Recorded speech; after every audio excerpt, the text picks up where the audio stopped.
Hello, my name is Christopher Hill. I'm the chairman of the board and CEO of CNXR. Welcome to the Wellness Journey interview series.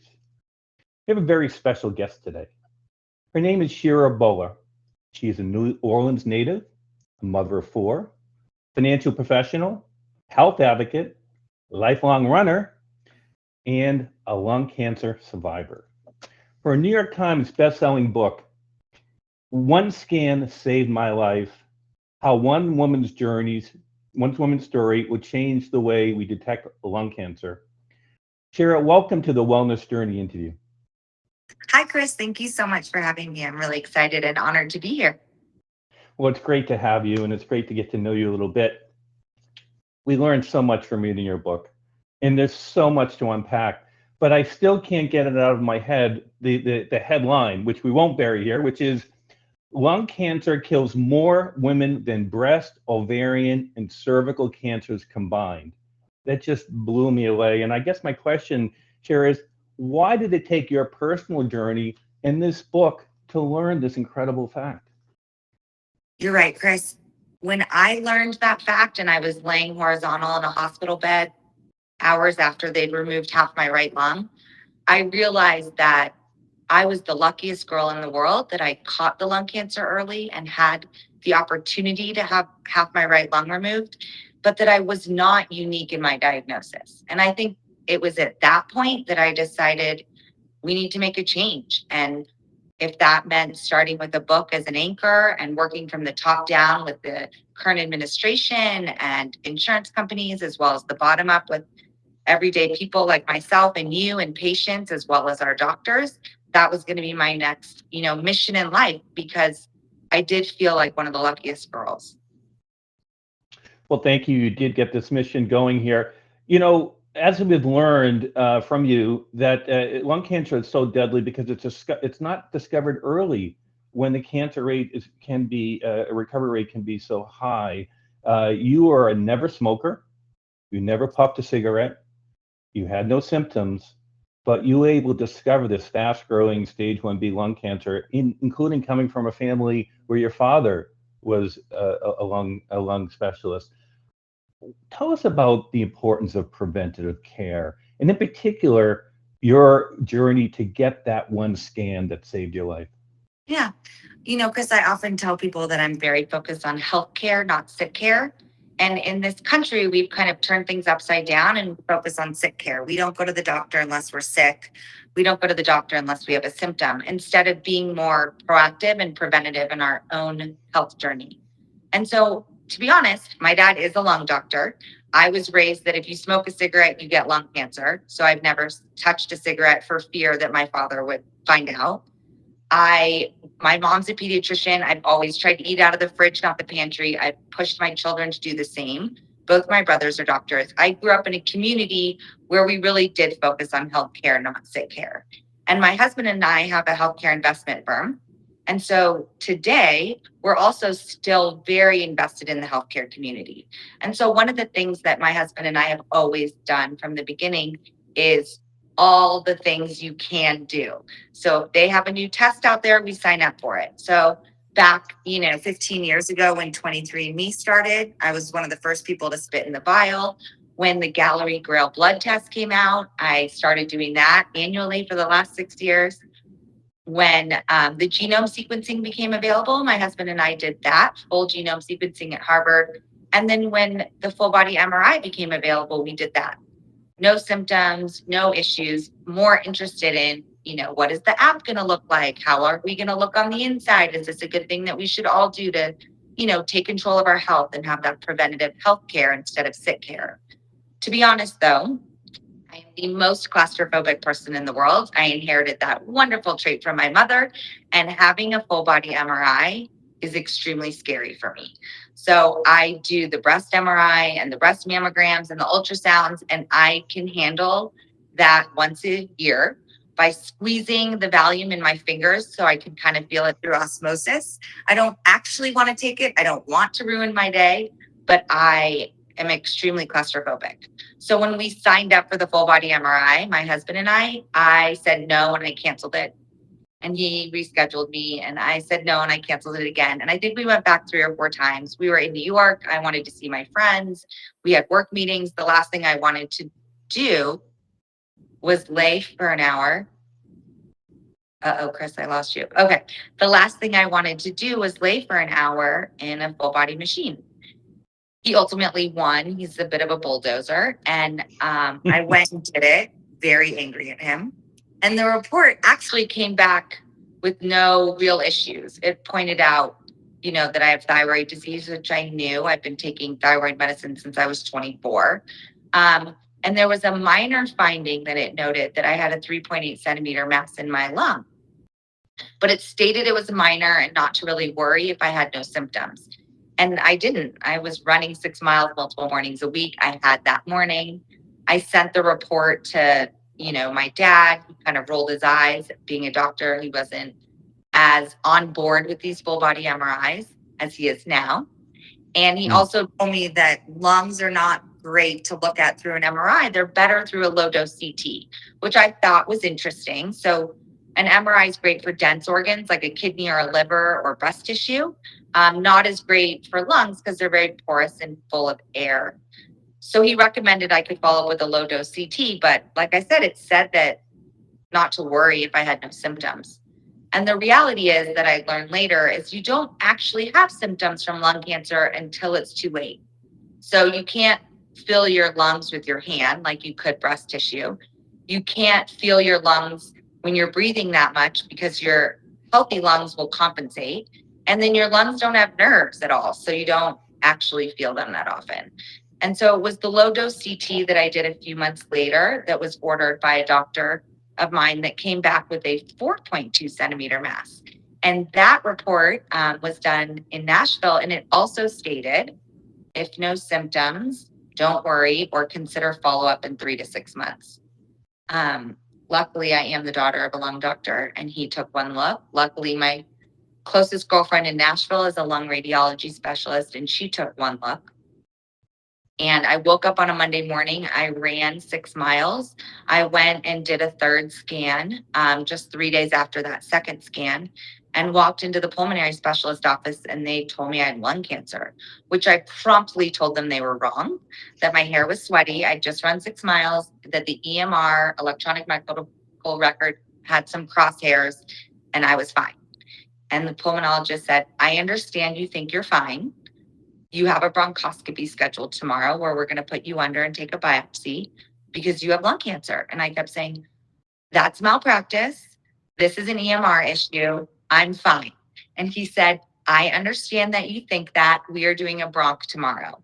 So I did. I had the bronch on Tuesday, and on Wednesday, the pathology report came back, adenocarcinoma, highly invasive lung cancer. And, over the preceding days with additional testing, they were like, you got to get this out as soon as possible. And the reality was, in those preceding days of testing, one of the tests was a pulmonary function test where you sit in these glass boxes and you do breathing tests into a machine. And I will tell you, I scored unbelievably high. The surgeon walked in and said, I've never seen such a great set of lungs. And I said, I know. They think I have lung cancer. And he said, well, I've seen it. You do. But I think because I was like such an avid runner and been so focused on my health for so many years that it wasn't popping up as any symptoms. And after my surgery, like you said, when I was laying there, I realized that, heart attacks are the number one killer, but number two being cancer, lung cancer is killing more than all these other cancers combined. So whatever 2 or 3 cancers you want to look at, breast, ovarian, colon, for these young women, it's killing more. And the reality was lung cancer is so deadly because of the things I just said. We don't feel it. We don't have symptoms until it's too late. And so if you catch lung cancer like I did in stage 1 and you can surgically remove it, I have a 90+% chance of survival over these next 5 years. If you catch it in stage 4, which it is often found, it's less than 10%. And that's because lung cancer, by the time you find it, by the time you have that symptom, it's often spread to your bones in your brain, and you have hip pain on a run or blurred vision because it's in your brain. And then unfortunately today we don't know how to treat it and beat it at that point. And that's why it's so deadly. I think that if I like back up, to 10,000 foot view and I have hopes and dreams for the next couple decades, it would be to make cancer, all cancers, a chronic illness, right? Something we die with, not from, something we catch so early because we're proactive and treat our health, with a preventative mindset, not a sick care, but a health care, and something we die with, not from. And I think you can see in our history that we've been successful with that. So I'm a child of the 80s. And the 80s and 90s, we heard a lot about HIV and people were passing away and it was terrible. And today we don't hear about it. And it's not that HIV is gone, it's that we've figured out a way to keep living with it. And one day we might die with it instead of from it. And I think we've been really successful with breast cancer in that world. Not 100% of the time, but oftentimes we're able to catch breast cancer since we're screening for it so young a lot earlier and we're able to treat it. And I see it with my own mom. So she's been a breast cancer survivor for 26 years, which is why I have been getting those breast MRIs for the last 20 years. And she's doing great. And it never came back. She was able to surgically remove it and go on medication and has been off medication now for, over a decade. And I'm really proud of her. And she's a survivor and a thriver. And I hope I am too. But if we could do that for all cancers, I think we'd be in a better place. And I do hope one day, Chris, that there is good medicine. So today I'm not on anything to combat lung cancer. Like we've been able to find great meds for breast cancer. But in the meantime, if we catch it early and we can surgically resect it, we're in a much better place and a much better outcome for survival. And I think, Chris, what I realized laying there was that the reason we're not catching it is the current guidelines for Medicare and Medicaid and ultimately commercial insurance payers to pay to, scan for people says that you have to be over the age of 50 and smoke a pack a day for 20 years. Wow. And that's just not the way it is, right, Chris? I feel like the smoking cessation was so successful when they went through that in this country that it almost went from if you smoke, you can get lung cancer to if you have lung cancer, it's because you smoked. And it doesn't work both ways, right? You can get lung cancer because you're a veteran, maybe, and you were around burn pits, or you have a family history. Or to be honest, doing all my research, I realized that breast cancer survivors have a twofold increase of getting lung cancer as a primary cancer within 5 years of their breast cancer diagnosis. So for me, I have so many girlfriends that are breast cancer survivors and they are thriving and doing awesome. And I feel really lucky that they're that way. Now that I learned that, I call them and I'm like, hey, make sure you get a low dose chest CT. It's not from the radiation or any of the drugs. There's just, lightning striking twice. There's bad luck. I don't know. They can't figure out the link. But if we know that, then we can tell breast cancer survivors to go get a low dose chest CT. Make sure that you're clean. Let's talk about the headwinds on preventative care. It's fascinating to hear your journey. You're surrounded by literally a father who knows, you have friends who are in the medical community. You're in some ways from there, and you were incented to take the next steps and think at the first steps of the scan and thank God you did because you got it early. You obviously don't fit what is the classic definition of somebody with lung cancer, as you mentioned, a little bit later in life, a smoker. And by then, when it's diagnosed, it's probably too late. So you really did get lucky, but you really in an informed manner, and so important that you're informing other people during this time. But let's talk about the medical community. I shared with you prior to our discussion my little story where I decided as part of the CineXR education myself to get a full body MRI. And luckily enough, I got lucky. I was a little tense before I got the results, but I got the results and they didn't find me. But I, of course, was so proud to go to my primary care with a full body MRI and all the other tests and say, hey, and you're proud of me. I'm being very proactive. And who's a very nice gentleman. I love my primary care. But, he had a little bit of a pause. I said, what's the pause? He said, I don't know. It's ruining healthcare. Everybody's coming to their own tests and stuff like that. But we ultimately had the most substantive discussion about my health that we ever had in the many, many years I was with. And it was I felt like it was a leveling of the playing field on a really positive basis. You, of course, had a little bit of a different experience, but you ultimately able to get to the end where you were able to have surgery and are now cancer free, and thank God for that. But talk a little bit about those headwinds and how we're in a world now of maybe more, the democratization of not just of the technology on a preventive care, but the ability to communicate. We're communicating right now. Sometimes it may be a connection issue, whatever, but we're sharing stories that will go out throughout the world. And so tell us about the world we live in and how, in some ways, ironically, Shira, we're educating the medical community about our own agency. Can you speak to that? I mean, you're right. So when I talk about educating from the bottom up with my book and people, a lot of times it's the doctors too. And so what I sometimes share with the doctors, because there's so much pushback, is um, a story that's 2 decades old about cardiovascular health. So you're right. I don't look like the Marlboro man with the black coal lung. Just like in the cardiovascular health world, they used to say if a patient presents in the emergency room with the elephant on the chest and the numbness down the arm, we know it's a heart attack. Triage straight back. We know what's going on. Well, you know what they realized about a decade ago was that an atypical symptom is that a woman presents in the emergency room and they feel off. They're nauseous. Maybe they want to lie on a cold floor. Something isn't right. It turns out that this quote unquote atypical symptom is affecting 51% of the country, all of the women. And that is how women detect their heart disease and their heart attack. It is not elephant on the chest and numbness down the arm. And men and women find their heart attack symptoms very differently. And so instead of saying it's atypical, maybe we have to turn around and say, when you hear hooves, don't think zebras, think it is a heart attack. Or when you hear hooves, don't think zebras and think maybe it is lung cancer.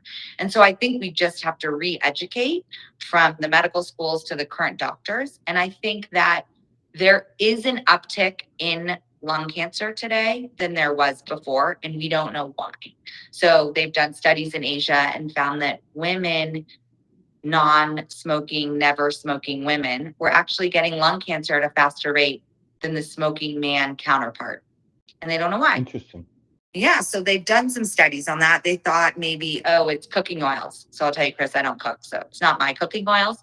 But they did restudy the male, female, Asian population actually in New York City, which we both know no one cooks. And they found the similar story that the non-smoking Asian women were still getting lung cancer faster than the smoking Asian man. So what's going on? Is it some sort of, estrogen mixed with environment, mixed with who knows what it is? They don't know. They're trying to figure it out. But what we do know is it's happening. And we do know it's killing more people. So we need to be proactive. We need to be preventative about it. And I think that the doctors, if you share with them this data, starts working. So on my website, cancerdoesn'tcare.com, there's a whole section of like, click here and print this to take to your doctor, because your doctor will give you pushback when you ask for a low dose CT. They'll say you don't meet the guidelines. You can say, I understand, I want it anyway. I'll pay out of pocket. I don't need insurance to cover it. Things like that. And there's a lot of little data points for them to understand. And I had to go through it even with my own father and mother and brothers. They kind of rolled their eyes and laughed at me. They said, I'm going to go down a rabbit hole that's not necessary. Why would I do this? And I just felt that I can handle my own anxieties. I can be a big girl. I can look at the reporting and make a decision on what I want to, further investigate or not. And ultimately, my parents and my brothers have all gone and gotten the full body MRI. So they learned that maybe it could help. And I'm not even pushing people to get the full body MRI. These diagnostic tests are extremely expensive. So Sure. oftentimes I tell people, it doesn't even really help with your lungs. Get a low dose chest CT, just like you get a mammogram, just like a colonoscopy. Just go get a low dose chest CT. You're doing skin checks at the dermatologist. It's That's right. very similar. And so a low dose chest CT takes 2 minutes. If you pay out of pocket, it's $200. And Yeah. it's the best way to look at your lungs. And so I try to encourage people to, educate their doctors too. Take my book, One Scan Saved My Life, to the doctor.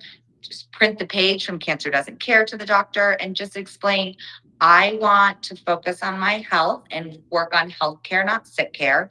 I know I don't have symptoms, I know I don't smoke cigarettes, but I still want, to take care of myself. Let's talk about the economics. If we want to get really cold about this, and what I hear and what you just mentioned here is the medical community came back and say, well, false positives. You're gonna go down that rabbit hole, or if everybody's getting these tests, then there's so much information, we won't be able to focus on what really matters. And yet, as you noticed, we're in a sick care world, not a healthcare world. It's not working.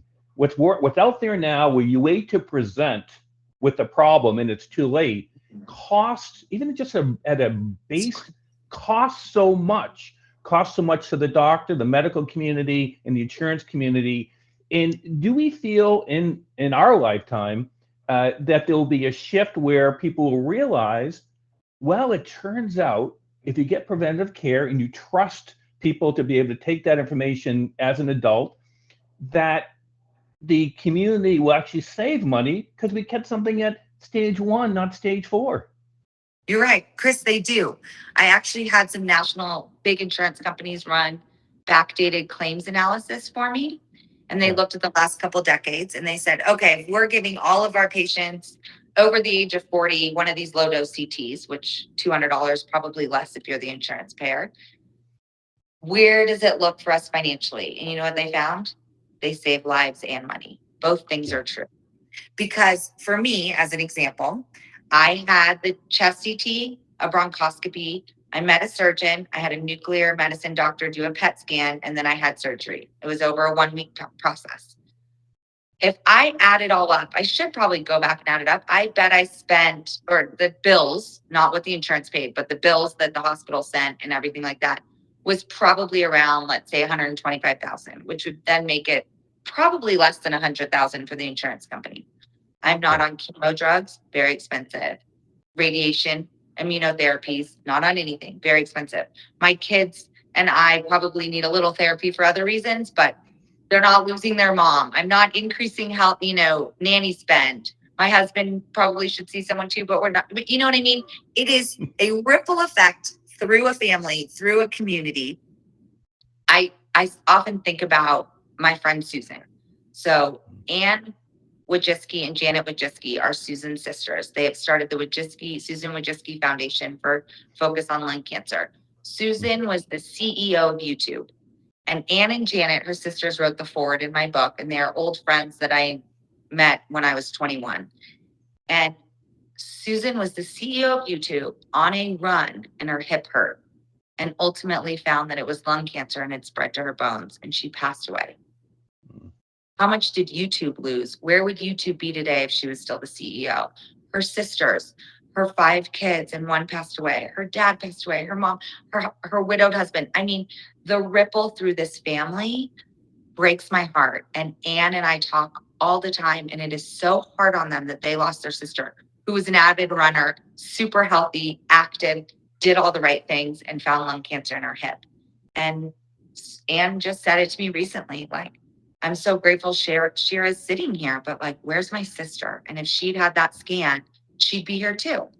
And so I think you also mentioned the false positives, and I get a lot of that pushback. First of all, Chris, false positive would be the greatest day of my life. I wish I could rewind 8 months to when I sat there in October and they told me I had lung cancer. And then they came back and said, just kidding, you don't. They didn't. They said, you actually do. And then I had half my right lung removed. So I think the false positive and the rabbit hole and the expense on the community is something to consider and something to worry about. And our community and our healthcare system probably would have a hard time doing that, and handling all the false positives. But I think there are answers out there. So I know that in a breast biopsy now, they do it, outpatient in a doctor's office, they stick a needle in and out. And that's not the case with lung cancer, right? It's a much more invasive procedure. You have to go under, they have to put your lung actually on a ventilator because you can't have your lung moving when they need to take a biopsy. All of that being said, the current technology and some of the biotech companies that are out there that are building are changing that. So if you back up again and say, okay, if I take a scan of your lung, which is all we have today, a low dose CT of your lung, a radiologist or AI can look at that, and there are definite buckets. Not a problem, no cancer, no worries, come back in a few years, and not sure. And definitely cancer, get a biopsy, this is a problem, right? The issue of the false positives is that not sure. But with technology today, that not sure bucket, we're able to compress it. So there's blood tests that can help look for, floating tumor DNA. There's other AI systems that can kind of look at your scan with other scans, even beyond the doctor's eyes, to say this is something we should look at. We can wait 3 months and see if things change in the scan. So the reality is our lungs actually have nodules, like our skin has freckles. So if you go get your low dose chest CT, they'll come to you and say you have a bunch of nodules. And you're like, okay. I always tell my friends, calm down. It's not a big deal. It's if your nodules grow or change that alert the doctors. So for me, I had a 3.8, then a 4.2. That was a big red flag for the doctors. But oftentimes the nodule will be, mine were 3.2, 3.8, 4.2 centimeters. The nodules will be like 1 millimeter and people will panic. And that is not a false positive. It's not a positive at all. That is not something to be panicked about. That is something to say, okay, come back in a year and let's see if that 1 millimeter nodule grows. Just like when you go get your skin checked, right, Chris? You go and the doctor's like, oh, have you always had that freckle? Yes. Okay. Have you always had that mole? Yes. Oh, does that one look the same? No, it might look a little different. Okay, let's come back in a couple months. We'll look again and then maybe we'll biopsy it. So there are ways around that to kind of condense that middle group that they just don't know. And so I think when people talk about false positives, you shouldn't panic if you have a nodule and things like that. You shouldn't go down the rabbit hole.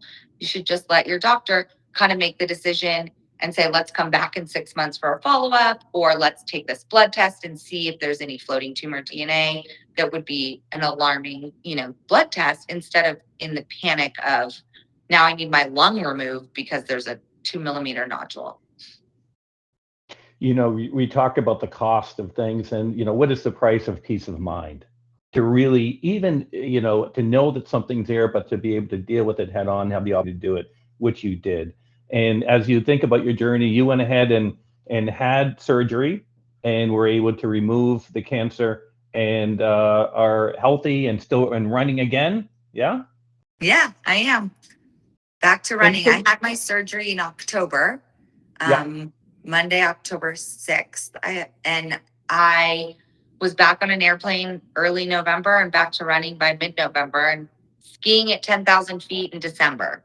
So I am really lucky. And it's probably because I was 43 when they caught it. It's probably because I've always tried to be on the healthier side of things and active and eat right.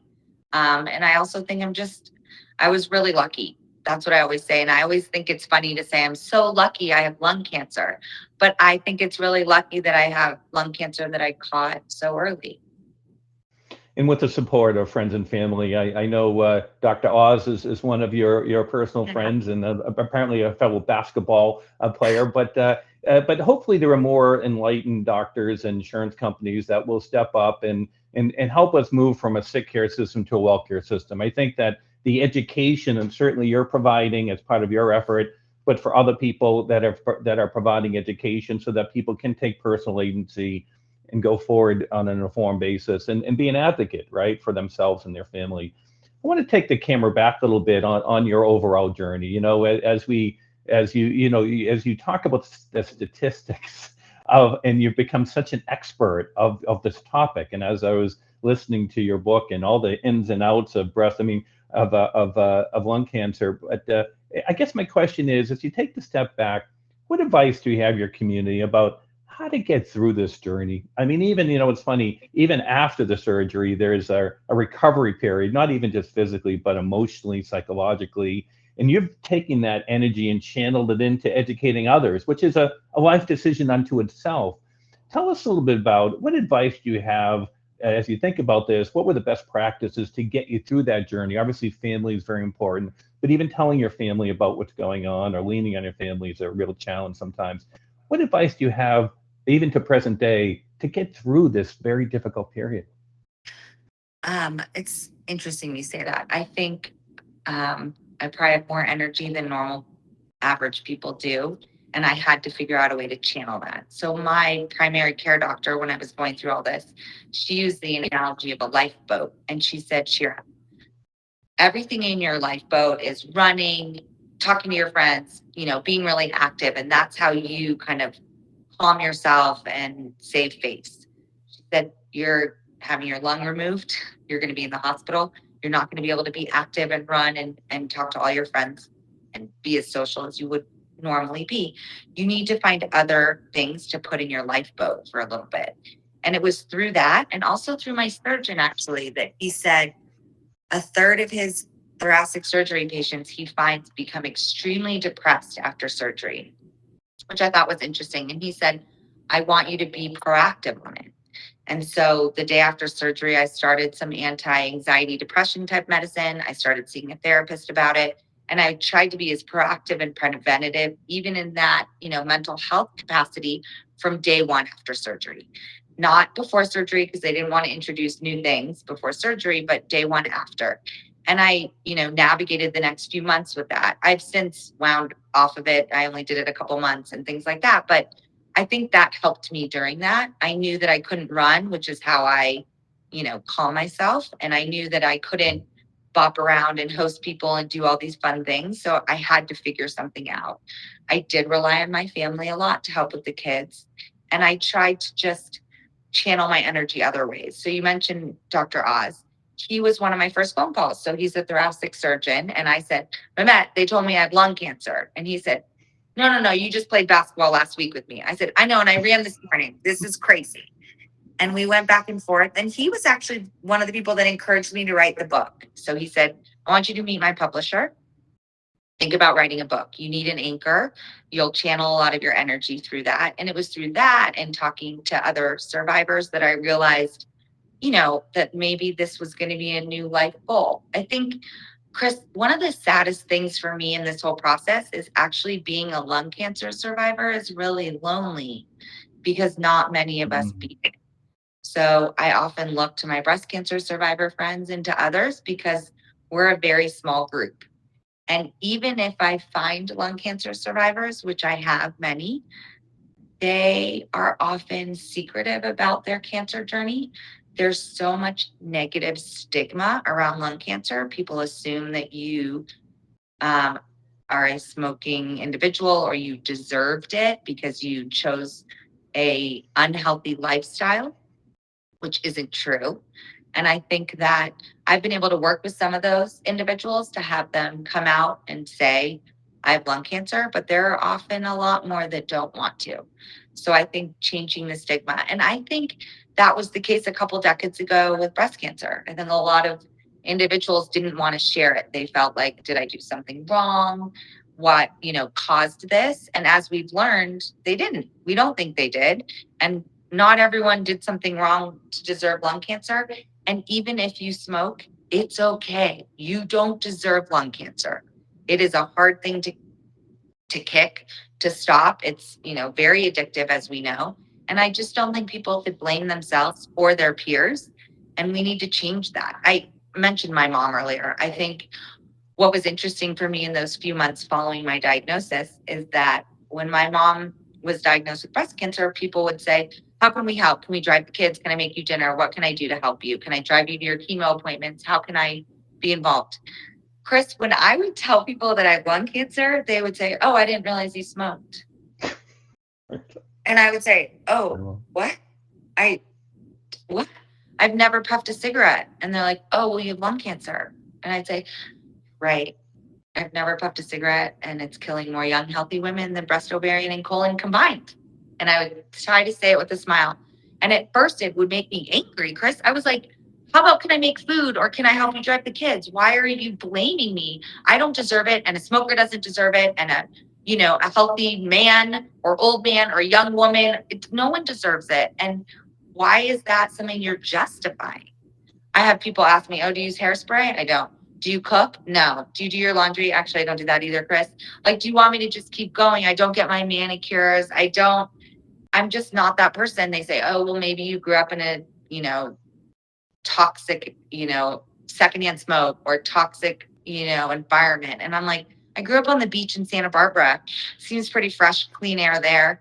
I've lived in 7 states the first 10 years of my kid's life. I've moved, it's not my fault. Why are you trying to blame me or find the reason? How about just go get your low dose chest CT and take care of yourself, and I'll take care of myself. But it is fascinating that people need a reason. And what I realized after I was angry a little bit in the beginning was that they're just looking in a mirror and they want to make sure it's not them. So they want to say, what were your symptoms? What did you do wrong? Because I want to make sure I don't have those symptoms and I didn't do anything wrong. And instead, what I try to educate people is, I had no symptoms. I don't think I did anything wrong. Just get a low dose chest CT and catch it early. And then I can have a fellow survivor and thriver with me. You know, it's crazy. So powerful. It's such a powerful message and inspirational through pain. You mentioned loneliness, and it's a term that comes up a lot as we, in our CNXR wellness circles, as we talk to survivors like you and people who are supporting other loved ones. There's an element of loneliness, and it's rather ironic. We live in a world where we're all connected, whether it's in Boston or Montana, or whether the connection's up or down. We're connected more than ever, and yet there's an epidemic of loneliness. And when you compound that with an unfortunate diagnosis of a cancer or of other things, or even when there isn't a diagnosis, but you just know there's something not working, or there's something not right, or somebody's whispering in your ear, the ability to hear that, realizing that it's a lonely path that you certainly went through and came out the other end. But do you have any bit of final advice for those that are whether it's it could be other matters, it could be other perhaps less issues. I thought it was interesting from Dr. Oz that skin cancer is the only type of cancer that's more prevalent in terms of mortality than lung cancer. So we're all learning here, and I can't tell you how much I appreciate your education and your enthusiasm in bringing this. It's a very difficult to have to relive what you went through, but any piece of advice for people that are looking for that own sense of peace of mind as they're going through and taking that first step that you did that ultimately saved your life for your family and yourself? I mean, I always tell people you have to advocate for yourself. So you have to stand up and take care of yourself. So if you're really focused on healthcare, not sick care, stand up and advocate for yourself. Go to cancerdoesn'tcare.com, put in your zip code, find the right place to get a CT, print the document that tells you why you need that CT to your doctor, walk in and say, this is what I want. I want to be an advocate for myself. I'm going to be proactive, and I want this easy 3-minute test so that I can take care of myself and make sure that I'm clean. We're getting our mammograms and our colonoscopies, I hope. We're getting our skin checks. We should get our low dose CTs. But in everything we do, we have to advocate for ourselves. So I often tell people that if you want more information, look at the website, read One Scan Saved My Life. It's a quick, easy read. It educates a lot on different types of drugs and procedures. But then advocate for yourself. Stand up. Go get the low dose chest CT. Go tell your doctor you're interested in taking care of yourself.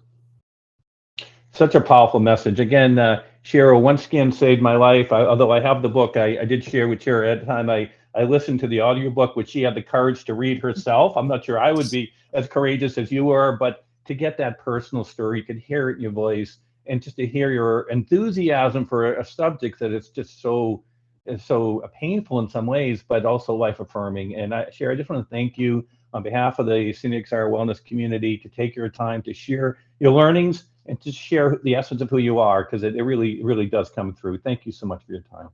Thank you, Chris.